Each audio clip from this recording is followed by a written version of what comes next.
84 నుంచి చూస్తున్నాను.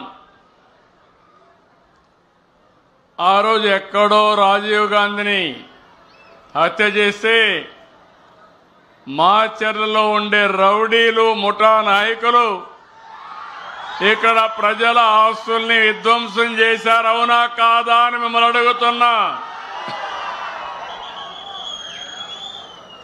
ఈ మాచర్లలో ఇటీవల కాలంలో ప్రజాస్వామ్యం లేదు, ఎన్నికలు లేవు.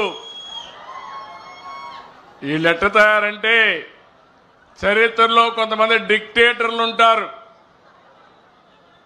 వారికి ఏ గతి అయిందో ఇక్కడ కూడా మీ ప్రవర్తన మార్చుకోకపోతే మిమ్మల్ని ప్రజాస్వామ్యం క్షమించదని మరొక్కసారి హెచ్చరిస్తున్నా.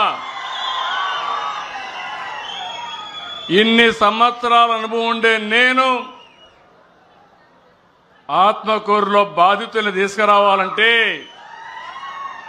ఇక్కడికి తీసుకురాలేక గుంటూరులో క్యాంపు పెట్టి నేను రావాలంటే మా ఇంటికి ఆ రోజు తాళ్లు కట్టి రానీయకుండా చేశారు.